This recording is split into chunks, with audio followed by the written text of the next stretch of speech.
हे friends, स्वागत है आप सभी का movie stock movie explain channel पे, जिस पर आज मैं रीकैप करने वाली हूँ हॉन्टेड मैंशन मूवी को। तो चलिए अब आपका टाइम बिल्कुल भी ना वेस्ट करते हुए शुरू करते हैं इस वीडियो को, वो भी स्पॉइलर वार्निंग के साथ। लेकिन उससे पहले मेरी एक छोटी सी रिक्वेस्ट, वीडियो को लाइक, शेयर और चैनल को सब्सक्राइब करने की।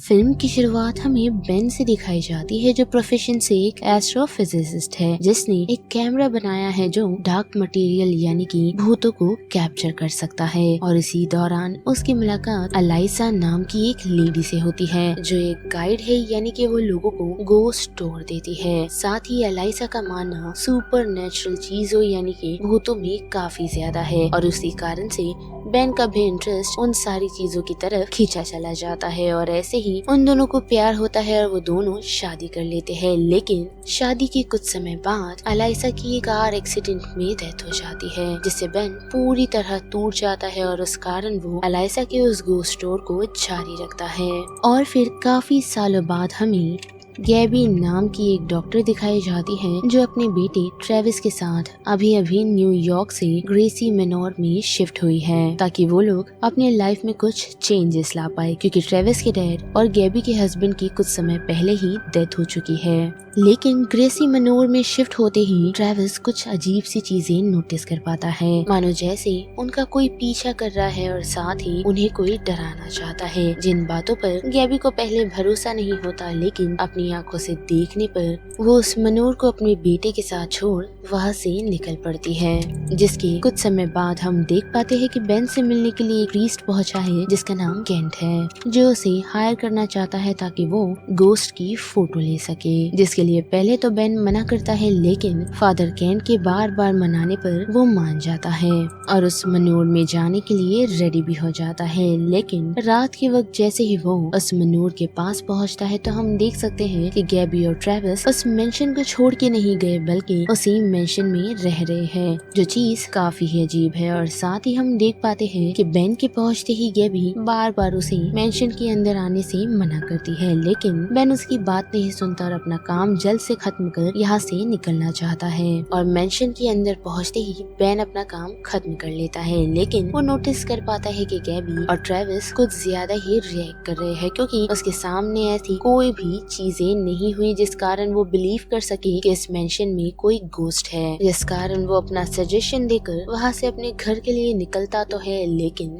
हम देख पाते हैं कि घर जाते ही उसके साथ काफी अजीब अजीब चीजें होने लगती है, जैसे कि वो कभी खुद को समुद्र के बीच पाता है, या फिर समुद्र का पानी उसे हर जगह फॉलो कर रहा है, वो भी किसी शख्स के साथ। जिन सारी चीजों से परेशान और घबरा कर बेन वापस मेंशन की तरफ बढ़ता है, जहां हम देख पाते हैं कि गैबी और ट्रेविस ऑलरेडी उसका वेट कर रहे हैं, मानो जैसे उन्हें ऑलरेडी पता था कि बेन लौट कर आएगा। और उसके आते ही गैबी उसे सारी सिचुएशन एक्सप्लेन करती है कि उन लोगों ने भी यहाँ से भागने की काफी कोशिश की, लेकिन ये मेंशन नहीं चाहता कि कोई भी उससे दूर जाए। जिन सारी चीजों से बेन काफी चिढ़ जाता है, और गैबी उसे बताती है कि उसने पहले ही उसे वार्न किया था इस मेंशन में पैर रखने से, लेकिन डायरेक्टली उसने बेन को ये नहीं बताया कि वो यहाँ से कभी लौट कर अपने घर नहीं जा सकता, जिससे वो काफी चिढ़ा हुआ तो है। लेकिन उसी के साथ हम देख पाते हैं कि फादर केन भी इस सिचुएशन में फंस चुके हैं, जिस कारण बेन फादर केन पर भी काफी नाराज होता है, लेकिन फिर अपने कैमरे से ली हुई कुछ पिक्चर्स को उन्हें दिखाता है, जिसे देख फादर केन यही कहते हैं कि वो लोग बेन के कैमरे की मदद से इस मेंशन में रह रहे हर एक गोस्ट को कैप्चर करेंगे और ये देखेंगे कि उनके अगेंस्ट कौन खड़ा है। लेकिन बेन उन्हें बताता है कि ये गोस्ट उन्हें हॉन्ट नहीं करना चाहते, यानी कि उन्हें नुकसान नहीं पहुंचाना चाहते, बल्कि उन्हें इस घर में रखना चाहते हैं, जो चीज उसके बिल्कुल समझ नहीं आ रही। जिस कारण वो आधी रात को इन सारी चीजों की इंफॉर्मेशन कलेक्ट करने के लिए इस मेंशन में घूमने का डिसाइड करता है, जिसके लिए गैबी और ट्रेविस उसे मना करते हैं, क्योंकि रात के वक्त ये मेंशन काफी खतरनाक हो जाता है। लेकिन बेन उनकी सुने बगैर ही मेंशन में इंफॉर्मेशन कलेक्ट करने के लिए चल पड़ता है, और उसी दौरान उस पर एक गोस्ट हमला करता है, जिससे वो काफी घबरा सा जाता है और उन लोगों को यानी कि गैबी और बाकी सभी को कहता है कि उन्हें और लोगों की हेल्प लगेगी। जिस कारण फादर केंट बेन के साथ मिल पहले तो प्रोफेसर ब्रूस के पास जाते हैं, जिन्होंने ऐसे हॉन्टेड मेंशनों के बारे में काफी सारी किताबें लिखी है। और उनके पास पहुँचते ही बेन और केंट को उस मेंशन मेंशन की कुछ इन्फॉर्मेशन मिलती है कि वो मेंशन 1788 में अपने आप ही अपीयर हो गया था, यानी कि उस मेंशन को किसी ने बिल्ड नहीं किया। साथ ही उन लोगों को उस मेंशन के एक और ओनर के बारे में पता चलता है जिसका नाम विलियम था, और उस घर में उसकी वाइफ एलेनोर की डेथ हो गई थी, वो भी येलो फीवर के कारण। और उसके बाद से ही कुछ अजीब चीजें शुरू हुई थी, लेकिन ब्रूस उन लोगों को पूरी इन्फॉर्मेशन नहीं देता क्योंकि उसे जल्द से जल्द उस घर को देखना है, जिसकी इजाजत बेन उसे नहीं देता क्योंकि उसे पता चलता है कि ब्रूस की कुछ हफ्तों में ही हार्ट सर्जरी है। और उन चीजों से ब्रूस चिढ़ जाता है जिससे वो उन लोगों को इन्फॉर्मेशन नहीं देता। पर हम देख पाते हैं कि बेन उस मेंशन के ब्लूप्रिंट को बेन से चुरा ले जाता है, जिसके साथ साथ उन लोगों की मुलाकात हैरियट नाम की एक साइकिक से भी होती है जो सुपरनेचुरल चीजों को कंट्रोल और उन्हें महसूस कर सकती है।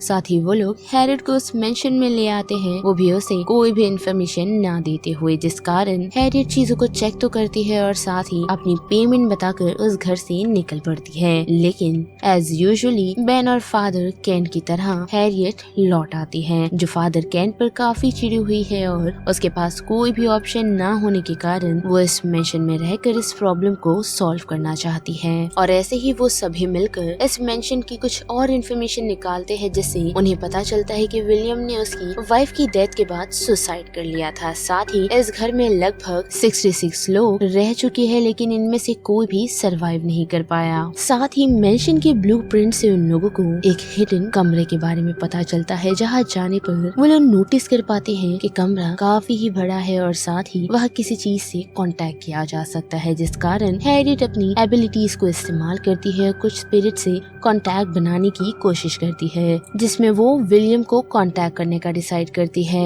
क्योंकि उन्हें ऐसा लगता है कि उससे उन्हें कोई इन्फॉर्मेशन मिल सकती है। और हम देख भी पाते हैं कि विलियम उन लोगों के लिए एक लेटर लिखता है जिसमें यही लिखा होता है कि उन लोगों को मैडम लियोटा से बात करनी है। और अगर बात करें मैडम लियोटा की, तो वो हैरियट जैसी ही काफी अज्ञानी साइकिक है, यानी कि उसे इन स्पिरिचुअल वर्ल्ड की काफी ज्यादा नॉलेज है, जिस कारण हैरियट अब उस स्पिरिट से यानी कि मैडम लियोटा की स्पिरिट से कांटेक्ट करने का डिसाइड करती है। लेकिन अनफॉर्चुनेटली उसका कांटेक्ट नहीं हो पाता और कोई मिस्टीरियस एंटिटी हैरियट को उस घर से बाहर ढकेल देती है, जिसे देख वहाँ मौजूदा सभी लोग घबराए हुए हैं। लेकिन साथ ही हैरियट को बचाने के चक्कर में जब सभी लोग उस घर से बाहर निकले हुए थे, तो हम देख पाते हैं कि ब्रूस उसी मेंशन की तरफ आ पहुंचा है और साथ ही उस हॉन्टेड हाउस के अंदर वो कदम रख देता है, जहाँ आते ही उसकी ठीक हैरियट जैसे ही हालत होती है, यानी कि कोई एंटिटी उसे फोर्सफुली उस घर से बाहर निकाल देती है, जिससे ब्रूस की हालत खराब हो जाती है और उसे एडमिट करना पड़ता है। लेकिन वहाँ डॉक्टर नोटिस करते हैं कि ब्रूस की इतनी हालत खराब नहीं और वक्त रहते बेन और गैबी उसे वापस मेंशन ले आते हैं, क्योंकि जैसा कि आप लोगों को पता ही है कि एक बार मेंशन में पैर रखने के बाद वो स्पिरिट्स उन शख्स का पीछा नहीं छोड़ती। और अब जब सभी लोग मेंशन में आ ही चुके हैं, तो रात के वक्त हम देख पाते हैं कि ब्रूस अपने बेड से गायब है, जिसे ढूंढने के लिए हैरियट और बेन निकलते हैं और उसे ढूंढते ढूंढते वो लोग उसके साथ एटीक में आ पहुंचते हैं, जहां सिर्फ बेन ही जा पाता है और वहां उसकी मुलाकात गोस्ट ब्राइड से होती है, जो उस पर काफी ऑफली अटैक कर रही होती है। और साथ ही बेन की नजर एक लॉक्ड ट्रंक यानी कि संदूक पर पड़ती है, जिसे वो एग्जामिन करने के लिए अपने साथ ले आता है, वो भी उस गोस्टली ब्राइड से काफी बचते हुए। साथ ही उस संदूक को खोलने पर उन लोगों को उसके अंदर से एक क्रिस्टल बॉल मिलता है, जिसके अंदर और कोई नहीं बल्कि मैडम लियोटा होती है। जी हाँ, मैडम लियोटा उसकी क्रिस्टल बॉल में रह रही है, जो वो बात खुद उन्हें बताती है। साथ ही ये भी कि विलियम ग्रेस ने उसे इस मेंशन में लाया था ताकि वो अपनी डेथ वाइफ एलेनोर से कांटेक्ट कर सके, जिस कारण वो हर रात इस मेंशन में आया करती थी और लगभग 1 सालों तक उन लोगों ने एलेनोर के स्पिरिट से कांटेक्ट करने की कोशिश की।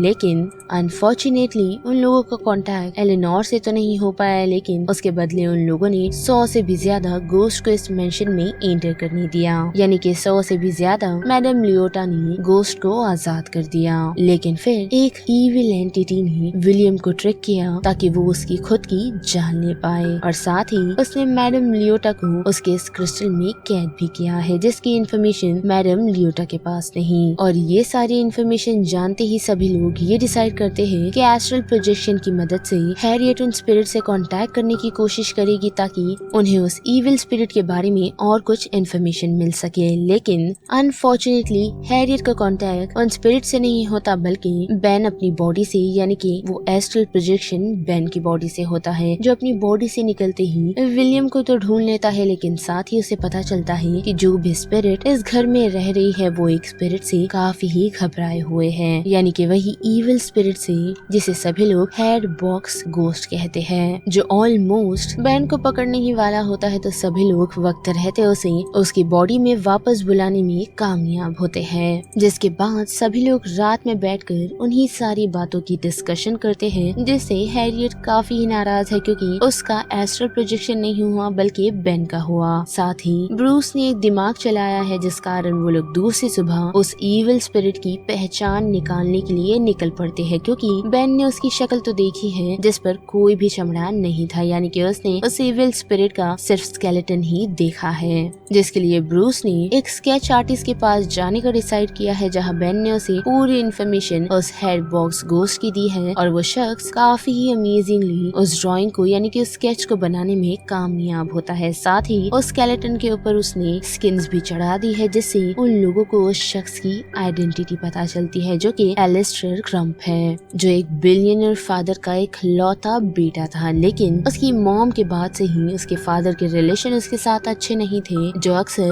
उसे अब्यूज किया करते थे, जिस कारण ही उसे मजबूरन अकेले बड़ा होना पड़ा, यानी कि उसने अपना पूरा बचपन बगैर किसी दोस्त और बगैर किसी बड़े के बगैर काटा था। लेकिन काफी सालों तक उसका पता नहीं था और अचानक से उसकी फादर की डेथ के बाद वो जैसे ही अपने घर लौटा तो सभी लोगों ने देखा कि एलिस्टर एक काफी रईस इंसान बन चुका है। साथ ही लोगों के बीच में वो काफी फेमस भी हो गया, क्योंकि अक्सर वो लोगों के लिए पार्टी रखा करता था, जिस पार्टी में वो अपने दुश्मन लोगों को भी इनवाइट करता था, लेकिन कोई भी उस पार्टी में सरवाइव नहीं कर पाता, यानी कि धीरे धीरे पार्टी में से कुछ लोग गायब होना शुरू हो गए थे, जिनका कोई भी अता पता नहीं चलता था, जिस कारण काफी लोगों का ये भी मानना था कि एलिस्टर काले जादू जैसी चीजों से घिरा हुआ है और साथ ही अपनी ऐशो आराम और अपने पैसों को बरकरार रखने के लिए उसे ब्लड सेक्रीफाइस करना पड़ता था। और साथ ही जो लोग मिसिंग हो जाते हैं उन लोगों की बॉडी आज तक नहीं मिली, जिसके साथ साथ जैसे ही ये बातें सभी लोगों तक धीरे धीरे फैलती गई तो उन लोगों ने एलिस्टर को खत्म करने का डिसाइड किया, लेकिन उसे मारने के बावजूद भी ये सारा किस्सा खत्म नहीं हुआ, क्योंकि एलिस्टर मरने के बावजूद भी सभी लोगों से अपना बदला ले रहा था।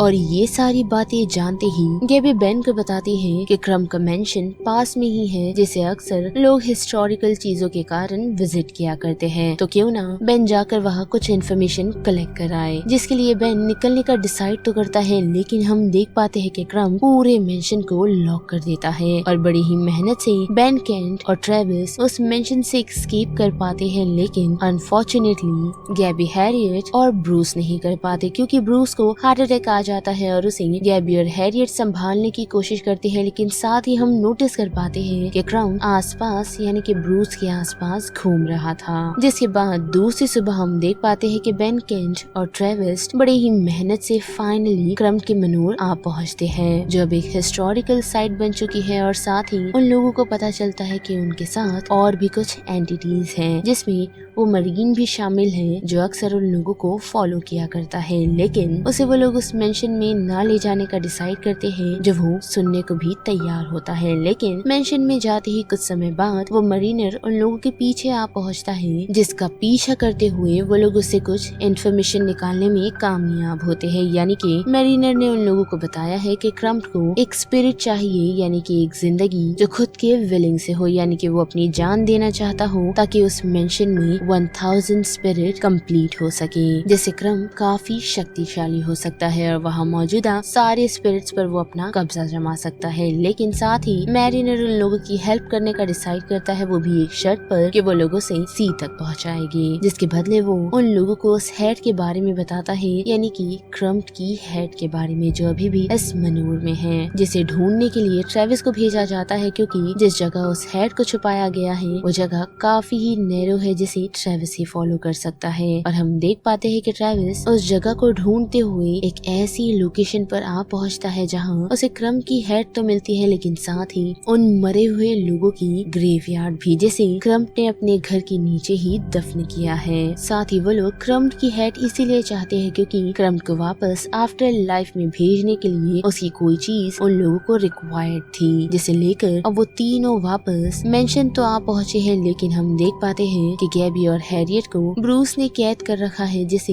बेन और केंट छुड़ाने में कामयाब होते हैं। और वही बात करें ब्रूस की तो क्रम्ब ने उस पर अपना पूरा कंट्रोल बना लिया है और साथ ही वो केंट से उसकी हेड लेने में कामयाब होता है, जिसे वो जलती हुई आग में फेंक देता है ताकि उन लोगों के पास ऐसी कोई भी चीज ना हो जिससे क्रम्ब को वापस आफ्टर लाइफ में भेजा जा सके। पर इतना ही नहीं बल्कि उन सभी को ये भी पता चलता है कि क्रम्ब का कुछ और ही प्लान है, यानी कि उसे ट्रेविस चाहिए जो अपनी फादर के ग्रीफ से अभी तक नहीं निकल पाया, जो चीज बेन और बाकी सभी को नहीं पता थी। लेकिन यह भी उन लोगों को क्लैरिफिकेशन देती है उन सारी बातों का, जिस कारण बेन ट्रेविस को मनाने के लिए और उसे बचाने के लिए पहुंचता है ताकि वो क्रम्ब के उन झांसों में ना फंसे, जिसमें वो कामयाब भी होता है। और हम देख पाते हैं कि बेन ट्रेविस को खुद की जान लेने से रोकने में कामयाब होता है। और वही बात करी हैरियट की तो हम देख पाते हैं कि उसने मैडम लियोटा की हेल्प लेने का डिसाइड किया है, लेकिन मैडम लियोटा उन लोगों की हेल्प तभी कर सकती है जब उन्हें उस क्रिस्टल से बाहर निकाला जाए, जिसके लिए हैरियट रेडी है। और वही हम केंट को भी देख पाते हैं जो क्रम्ब के भेजे हुए सारे घोस्ट का सामना कर रहा है, लेकिन क्रम्ब के साथ काम कर वो सारे स्पिरिट थक चुकी है और केंट के कहने पर वो सभी बेन के साथ हो जाते हैं और उसकी हेल्प करने का डिसाइड करते हैं। लेकिन उसी के साथ